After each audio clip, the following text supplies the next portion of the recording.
Hernan Crespo decidiu mexer no tabuleiro e vai alterar o esquema tático do São Paulo para o confronto contra o Flamengo na volta do Campeonato Brasileiro. E tem mais. Oscar e Lucas estão de volta e podem ser peças-chave nesse novo plano do treinador. Escalação do São Paulo contra o Flamengo vai ter Marcos Antônio e Oscar. Pode cravar. Gostei, hein? Chama na lente da verdade aqui mais uma vez. Para André Hernan. Três zagueiros, Alisson e Marcos Antônio dupla de volante, e o Oscar vai ser titular porque esses caras estão voando. É isso, hein? Informação chega aqui, não é nem de véspera não, gente, é 10 dias antes do jogo, o homem já tá cravando a escalação. O que é isso, André Hernan? Que fase! Como diria Craque Neto, que fase, hein? Diga-se de passagem. Hernan, pensando na volta desses jogadores, Oscar titular, estamos colocando desta maneira. Como está o Lucas e também quem está ganhando espaço, né? O Wendel, a gente já falou sobre isso ontem, mas o Wendel ganhando espaço em relação ao Enzo Dias. Teve até uma pergunta aqui no chat, cadê o Igão da base? Por onde ele anda? Como é zagueiro, né? É um jogador ainda jovem, né? Jogador que pode ser utilizado. O São Paulo vai ao mercado, né? E o Crespo quer um zagueiro. E aí o São Paulo vai olhar o mercado dos zagueiros. Eu acho também que poderia dar uma oportunidade para o Igão. Mas aí você pega um jogo, por exemplo, de Libertadores. Aí você está com seus 3 zagueiros. Aí o Alan Franco toma um cartão, é suspenso. Aí você tem o Arboleda que machuca. Aí você tem uma possibilidade de colocar um garoto, que é assim, e não é por ser garoto, né? Porque você tem zagueiros que desempenham muito jovens. Basta ver o Vitor Reis, que foi comprado pelo City por 35 milhões de euros.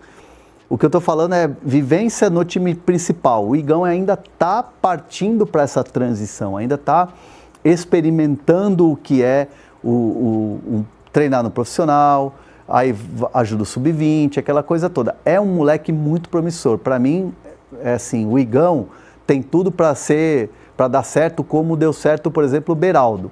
Mas acho que nesse momento você pegar e falar o Igão é a solução, né, sem a rima, bota lá. Não é assim que pensa a comissão técnica. Então, como você tinha o Tressoldi, que era um jogador experiente, um jogador já com vivência de Europa, a ideia do Crespo é ir atrás no mercado.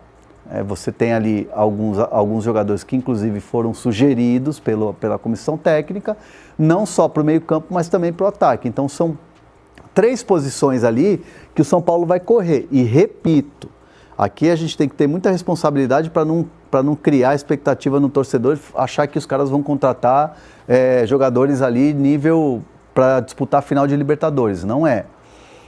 O São Paulo vai buscar, dentro da possibilidade financeira, jogadores assim num exemplo de contratação do Dineno. Tipo assim, tá livre ali, tá fim de contrato, pode vir de graça, empréstimo com opção de compra e se bobear para jogar a dívida lá na frente. Então é nesse modelo que o São Paulo vai buscar. Essa é a prateleira, então não esperem estrelas, grandes contratações, jogadores badalados. Não é essa a realidade. É bom jogar real para o torcedor. Falar com transparência para o torcedor não criar muitas expectativas, isso é importante. Mas a ideia é 3 zagueiros com Cédric e Enzo Dias. Aí a dupla de volante seria Alisson e Marcos Antônio, com o tripé ali fazendo o próprio Oscar.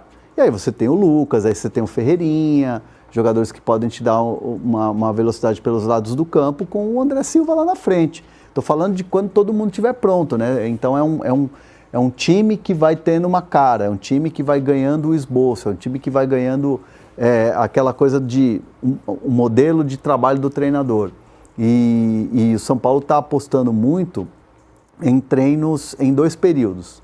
Então, mais de uma vez nessa semana, o Crespo solicitou treinos em 2 períodos. De manhã, aí faz um período de descanso à tarde e volta a treinar ali por volta de 3h30, né? Então, assim, para você planejar a parte tática, não são treinos exaustivos, Aquela coisa que o cara sai e quer ir direto para a banheira de gelo ou para o botinha para recuperar recovery. Mas são treinos importantes para ele olhar esses jogadores no campo e fazer os movimentos que os atletas possam entender aquilo que o treinador quer passar. Então, por isso que são 2 semanas que o Crespo está aproveitando ao máximo para poder montar o time, para deixar ali com a cara dele para esse jogo contra o Flamengo. Galera, com o Oscar disponível, Crespo ganha em criatividade e inteligência tática. 2 fatores que podem ser decisivos contra um adversário que impõe intensidade do início ao fim. A dúvida agora é, será que essa nova formação vai encaixar a tempo de fazer frente ao Flamengo? Deixe sua opinião no espaço dos comentários. Valeu pelo acesso e até a próxima.